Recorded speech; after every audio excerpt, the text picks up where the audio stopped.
चला मंडळी, मस्त असे सर्वांच्या आवडीचे मस्त असे आपण आज नूडल बनवूया आणि तेही घरच्या घरी कमी साहित्यामध्ये. सध्या पावसाचे दिवस चालू झालेले आहेत, तर मुलांच्या आणि फॅमिलीला बाहेरचे नूडल्स खायला घालण्याऐवजी अशा पद्धतीने घरच्या घरी चविष्ट आणि स्वच्छ पद्धतीने बनवलेले नूडल्स बनवून नक्की खायला घाला. चला तर आपण रेसिपीला सुरुवात करूया. इथे मी नूडल्ससाठी हक्का नूडल्स घेतलेले आहेत. हे छोटंसं पॅकेट 140 ग्रामचं आहे. त्याच्यामध्ये आतमध्ये मसाला असतो, पण तो जर मसाला तुम्हाला नसेल मिळाला किंवा तुम्ही साधे नूडल्स वापरणार असाल तर हक्का नूडल्सचाच एक 10 रुपयेवाला मसाला येतो, तर तो मसाला तुम्ही याच्यामध्ये वापरू शकता. आता मी इथे एक पॅकेट बनवणार आहे. 2 व्यक्तींसाठी हे पुरेसं आहे. चला तर आता आपण हे नूडल्स आहेत ते कट करून घेऊया. हे नूडल्स आहेत ना, चवीला खूप टेस्टी लागतात आणि छान बनतात. आपण साधे नूडल्स घेतले तर तेही तुम्ही बनवू शकता. मग त्याच्यासाठी तुम्ही हा सेपरेट मसाला दुसरा येतो तो वापरू शकता हक्का नूडल्सचा. आता ह्याच्यामध्ये हा मसाला मिळालेला आहे. आता हे नूडल्स बघा अशा पद्धतीने येतात. तर आता आपण एक कढई घेतलेली आणि त्याच्यामध्ये 4 ते 5 कप पाणी घालून घेतलेलं आहे. आता हे पाणी ओतून घेतल्यानंतर चांगलं गरम करून घ्यायचे सुरुवातीला आणि त्याच्यानंतर मग त्याच्यामध्ये नूडल्स घालून घ्यायचे आहेत. एक 5 मिनिटच्या आसपास लागतात नूडल्स सगळे शिजण्यासाठी. तर चांगलं गॅस फास्टवर ठेवायचा आणि चांगले नूडल्स ते उकळवून घ्यायचे. थोडीशी उकळी आली की त्याच्यामध्ये आपण 1 चमचा भरून म्हणजे 1 पोहे खायचा चमचा भरून तेल घालून घ्यायचे. म्हणजे नूडल्स ते एकमेकाला चिपकत नाहीत आणि एकदम सुट्टे सुट्टे राहतात. आता मी थोडेसे पहिले मोकळे करून घेते आणि मग त्याच्यामध्ये आपण तेल घालून घेऊया. तुम्ही सुरुवातीला पण पाण्यामध्ये तेल घालून घेतलं कडत असताना तरीही चालू शकतं किंवा मग मध्ये घातलं तरीही चालू शकेल. चला तर आता बघा अर्धे नूडल्स आपले शिजत आलेले आहेत. आता आपण याच्यावरती तेल घालून घेऊया. 1 चम्मचभर तेल घालून घ्यायचं आहे आणि चांगलं मिक्स करून घ्यायचं. म्हणजे नूडल्स ते एकमेकाला चिपकत नाहीत. थोडंसं हलवून घ्यायचं हलक्या हलक्या हाताने, म्हणजे नूडल्स ते सेपरेट होतात आणि चांगले शिजले जातात. आता आपण चेक करून बघूया नूडल्स शिजले आहेत की नाहीये. एक 4-5 मिनिटात नूडल्स ना शिजून तयार होतात. तर आता नूडल्स शिजलेले आहेत. आता आपण गॅस बंद करूया आणि हे येळून घेऊया. एक गाळण घेतलेली आणि गाळणीवरती हे सगळे नूडल्स आहेत ते मी काढून घेतलेले आहेत. जर तुमचे नूडल्स जास्त प्रमाणात असतील तर मोठी गाळण घ्यायची आणि त्याच्यावरती हे गाळून घ्यायचे. आता हे गाळल्यानंतर एक तर तुम्ही नळाखाली धरू शकता किंवा मग त्याच्यावरती थंड पाणी अशा पद्धतीने घालून घ्यायचं आहे.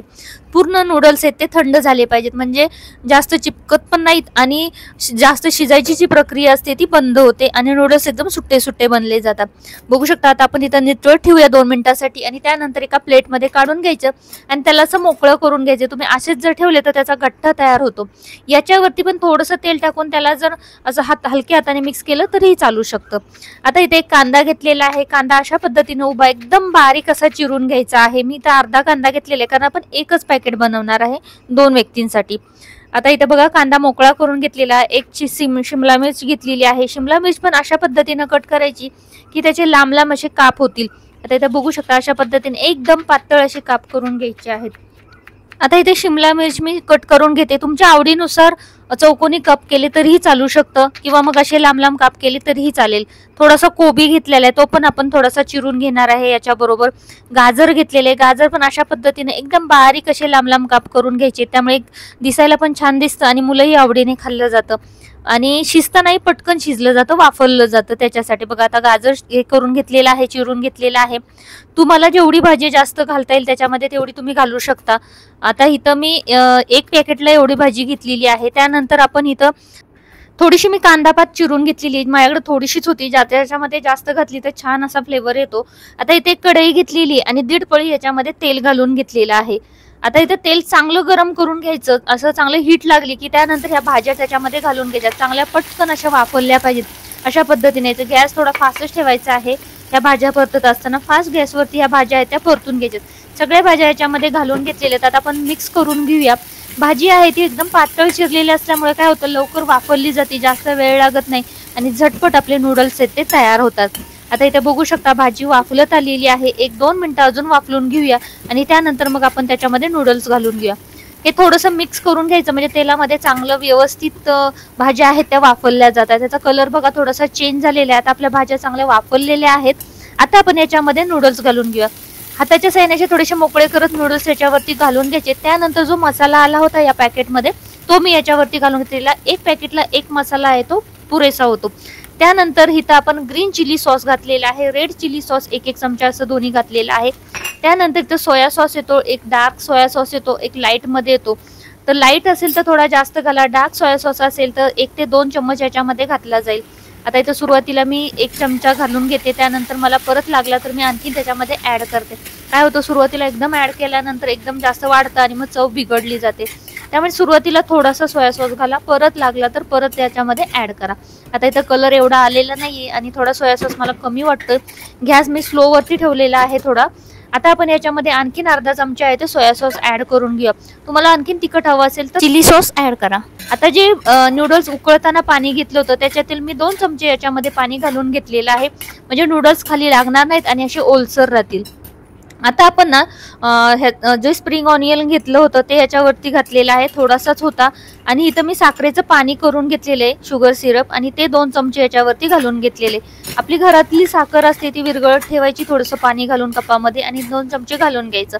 त्यामुळे एक टेस्ट बॅलन्स होते याच्याची आणि चवीला खूप टेस्टी असे नूडल्स लागतात. अशा पद्धतीचे नक्की एकदा करून बघा, नक्कीच तुमच्या मुलांना आवडतील. आणि तुम्ही जर बनवले तर नक्की मला कमेंट करून सांगा की तुम्ही केलेले नूडल्स आहेत ते कसे झालेले आहेत ते. बघा काय अप्रतिम असे आपले नूडल्स दिसत आहेत, ते खायला खूपच असे टेस्टी लागतात.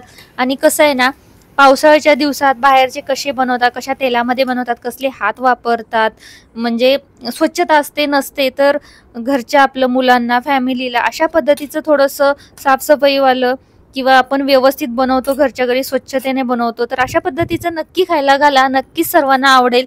ही रेसिपी तुम्हाला कशी वाटली ते नक्की सांगा. रेसिपी आवडली असल्यास चॅनलला लाईक, शेअर आणि सबस्क्राईब करायला मात्र विसरू नका. बेल आयकॉन प्रेस करा अशाच आपल्या काही रेसिपींसाठी. इतर माझ्या रेसिपी जर तुम्ही अजून बघितल्या नसेल तर नक्की संगीता सोमी किचनवरती भेट द्या आणि नक्की बघा. आता बघा आपले नूडल्स तयार झालेले आहेत. आता आपण टेस्ट करून बघूया. दिसतानाच अप्रतिम असे दिसत आहेत. चला तर मग आता मी टेस्ट करून बघते. तुम्ही पण नक्की बनवा आणि नक्की टेस्ट करून बघा आणि मला कमेंट करून सांगा. चला तर आता आपण ट्राय करून बघूया. आता ह्या स्टिकनी तर मला तर जमत नाहीये, पण तुम्हाला जर ह्या स्टिकनी जमत असतील, नूडल आवडत असतील आणि ह्या स्टिकनी तुम्ही खात असाल तर नक्की मला कमेंट करून सांगा की तुम्हाला हे स्टिकनी जमतं म्हणून. मला तर अजिबात जमत नाही या स्टिकनी कसं खायचंय, परंतु मी एकदा ट्राय करून बघते की कसं जमते. मुलांनी शिकवलं होतं परंतु अजूनही मला ते जमत नाहीये. तर जाऊ देत, आपल्याला ते जमणार नाहीये आणि खाताही येणार नाही, त्याच्यापेक्षा काय करूया, आपला चमचा जिंदाबाद. तर चम्मचच्या साह्याने आपण बघूया, खाऊन टेस्ट करून बघूया की कसं झालेलं आहे ते. चला तर मी तर टेस्ट करून बघते. अप्रतिम असे दिसत आहेत नूडल्स आणि चवीला पण अप्रतिमच होतात. वाव, काय मस्त असे नूडल्स झालेले आहेत, खूपच छान टेस्टी. नक्की बनवा, नक्की बनवून खा आणि तुमच्या फॅमिलीला खायला घाला. हेल्दी राहा. चला तर मग हा व्हिडिओ संपूर्ण बघितल्याबद्दल मनापासून धन्यवाद. थँक्यू.